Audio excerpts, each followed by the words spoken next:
দেখেন, এই হচ্ছে পদ্মা নদীর ঢেউ।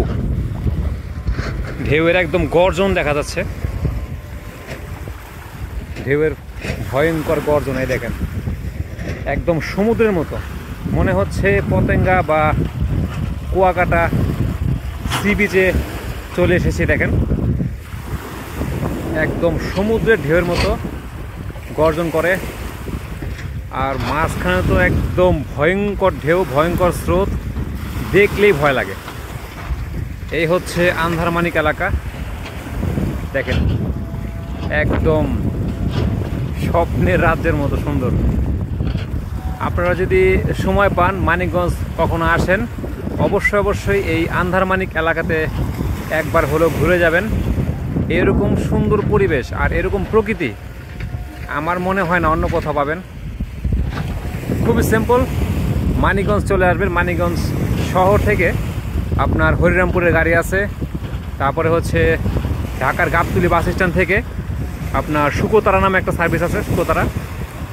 শুকোতারা বাস একটি মাত্র বাস, যেটি হরিরামপুর এই বাজারে আসে।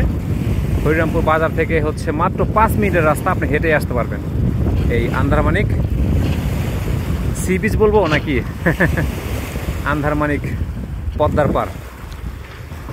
এই যেদিকে হচ্ছে, এই দেখেন, এই দিক থেকে হচ্ছে মানিকগঞ্জের যে হরিরামপুর চর মানিকগঞ্জ দেখা যাচ্ছে। এখান থেকে মোটামুটি প্রায় 5 থেকে 6 কিলোমিটার ভিতরে নদীর।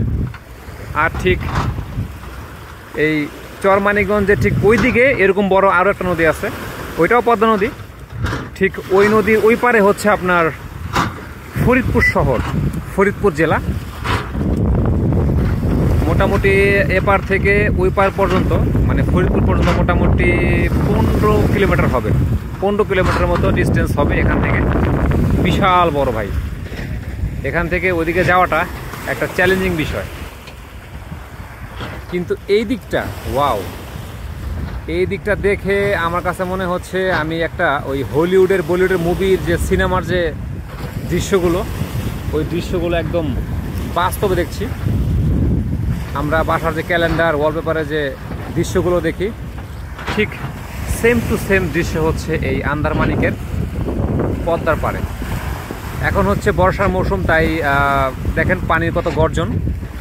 এই দেখেন, একদম সমুদ্রের ঢেউয়ের মতো গর্জন, ভয়ঙ্কর ঢেউ। দেখেন এই যে পানি, ঢেউয়ের শক্তিতে মাটি একদম দেখেন ভেঙে ভেঙে যায়।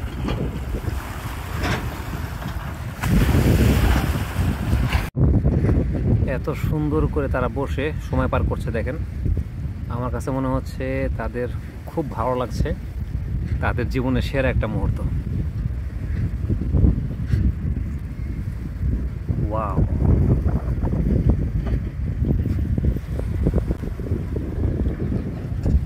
এইখানকার যারা বাসিন্দা আছে, এলাকার বাসিন্দা, তারা আসলে খুবই লাকি, খুবই লাকি। একদিকে লাকি, আরেকদিকে অনেক দুশ্চিন্তার কারণও আছে। কারণ যে ভয়ঙ্কর নদী, ভয়ঙ্কর স্রোত, কখন যে কি হয়ে যায়, শুধু খালি এই একটা টেনশন। আসলে পৃথিবীতে কোথাও চিরস্থায়ী সুখ নাই, এটা একদম বাস্তব প্রমাণ। আপনি যেখানে যান পৃথিবীর, কোনো না কোনো সমস্যা আপনার পিছে লেগেই থাকবে। সেটা আন্দারমানিক হোক বা আলোর মানিক হোক।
কি সাপ ভাই?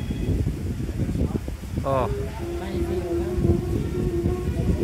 এরকম স্রোতের ভিতরে সাঁতরায় কেমনে ভাই বুঝলাম না যে স্রোত মাইন সে তো মনে করেন ডুবে মেরে